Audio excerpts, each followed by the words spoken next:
Otasansan rédíò and TV a wà lórí Facebook àti YouTube bẹ́ẹ̀. Alika sọ̀rọ̀ lórí ìròyìn tó jáde wípé ìjọba àpapọ̀ lórílẹ̀ Nàìjíríà wọ́n ti buwọ́lu 2.7 billion naira láti ṣe agbátẹrù iṣẹ́ àkànṣe fún ìpèsè iná lórílẹ̀ Nàìjíríà. Iṣẹ́ àkànṣe tó wà ní ìlú Shungeru tó wà ní Niger State ní orílẹ̀ Nàìjíríà. Tẹ́ ẹ bá gbàgbé ní ọjọ́ ajé ó ní àwọn òṣìṣẹ́ elétò iná mọ̀nàmọ́ná ni wọ́n ṣe ìwọ́de wípé àwọn máa gùn lé ìyanṣẹ́lódì tí ìjọba àpapọ̀ lórílẹ̀ Nàìjíríà tí wọ́n bá ṣe nǹkan tí àwọn ń fẹ́ fún wọn. Lẹ́yìn ìwọ́de wọn yìí pé àwọn máa gùn lé ìyanṣẹ́lódì ní ọjọ́ kejì ìyẹn ní ọjọ́ Tuesday, ìròyìn tá a padà gbọ́ ó ní pé ìjọba àpapọ̀ wọ́n ti buwọ́lu 2.7 billion naira fún àkànṣe iṣẹ́ ní ìlú Shungeru ní Niger State láti pèsè iná fún wa lórí Nàìjíríà kí ní ó lè tó wa lò. Ẹ̀gbọ́n náà 2.7 billion naira láti pèsè iná fún ilé ìtọ́ wà ńlẹ̀. Owó yìí báwo ni wọ́n ṣe fẹ́ lò ó? Ṣé owó yìí tí wọ́n approve yìí ṣé kò ní dàbí àwọn owó tí wọ́n ti ń approve tá à ní rí àbájáde rẹ̀? Gbogbo ìrànlá ṣàlàyé àwọn ọ̀jọ̀gbọ́n ti wà níkàlẹ̀. Mo fẹ́ kẹ́ ẹ farabalẹ̀ kẹ́ ẹ gbọ́ wọn dáadáa. Ẹ farabalẹ̀ ẹ jẹ́ àjọgbọ́. To me, gọ́ọ̀mẹ̀ntì ti wà proactive lórí àárín yẹn. Ṣé rí ìgbà míì wà kán release owó kọ́ ni problem but utilization, efficient utilization of that money. Pé àwọn tó fẹ́ lọ ṣe gan-an. Kán lè mójútó kán lówó yẹn bó ṣe kán lò so that result ó lè wà. Torí tán bá release owó tí ò bá ṣe result bí pé igbó atú náà ló lọ ni. So bọ́n ṣe generate owó yẹn láti fún wọn pé kán lọ fi generate iná very pretty. The same thing náà mo wá fẹ́ kọ́ federal government fún. Bọ́n ṣe sáré release owó nígbà táwọn yẹn strike kí ló fa education tán ṣe release owó. Ṣé pé wọ́n ti irú táwọn fẹ́ kàn ṣe náà ṣe yìí àwọn yẹn strike lánàá wọ́n pè wọ́n sí meeting wọ́n dẹ̀ sáré fún wọn lówó kí ló fa education tán ṣe sáré generate owó. Does that mean wípé wọn nífẹ̀ẹ́ education àbí kí ló ṣẹlẹ̀? But ètò ṣe yìí mo pàtẹ́wọ́ fún wọn kán wá jọ kán ronú lọ bẹ́ẹ̀ náà fẹ́ education ìpè kán jọ kán sáré release owó fásùn náà káwọn ọmọ lè wọlé. Pé àtòrí pé wọ́n á tún bọ́ sí Shungeru ó tún ràn wọ́n lọ́wọ́. Ǹjẹ́ pé kí ìsapá bíi Shungeru ló sì bọ́ sí.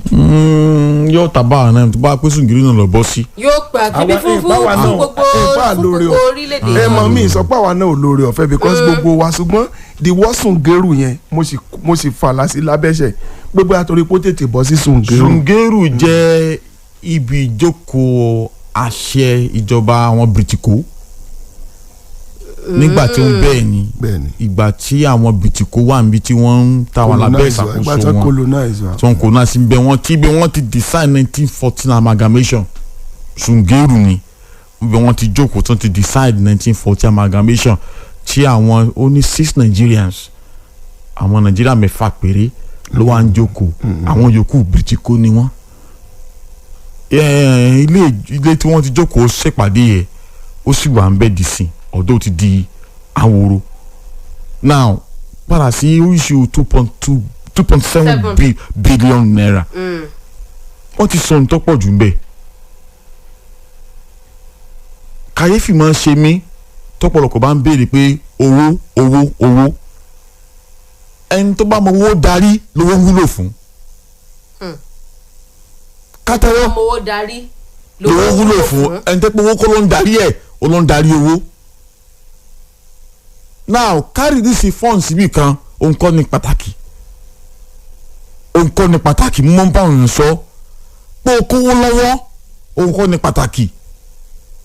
Ní economics wọ́n kọ́ wa ní 3 motive tá a fi mú lọ́wọ́ wọ́n ní transactional precautionary àti kẹtàtí mi ìrántí.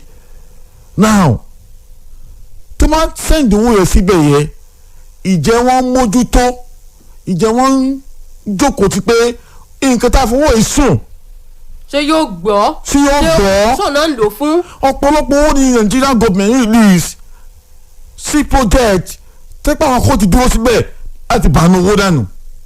máa tá it is not ebi ò lè blame o àwọn tó gbẹnu kalẹ̀ láti bàánú owó èmi náà dẹ̀bi irú ẹni tó fowó síbi kan tí ò mójútó bówó ṣe ń lọ tọ́pọ̀ owó òlu ni tí èso wa rẹ ni ẹni tó bá ń kówó lé nǹkan lórí tí kò jókòó tì í láti wí pé báwo ni owó ṣe jẹ́ nílò fún nǹkan fún Shungeru fún power generation tí òfin ní jẹ́ pé alágbèdó ti gbówó yìí lọ ó ní pàtàkì ibẹ̀ o páàrí this 2.7 billion mo pàtẹ́wọ́ fún wọn ṣùgbọ́n láì mójútó bówó sì jẹ́ níná so that wọ́n á lè rí results. pé iṣẹ́ àkànṣe tí wọ́n bu owó fún ó jẹ́ ṣíṣe.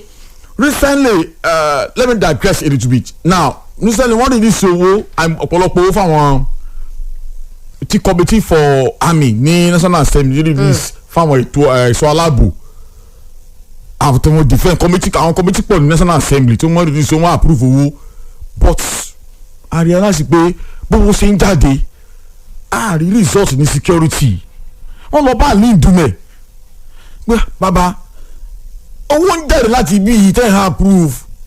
bó lọ ṣe wọ́n ń ṣe. owó ṣe ń ṣe tó fi di pé owó láàrin tó ń lọ a rí result kí lè mọ̀ rí bẹ́ẹ̀ o.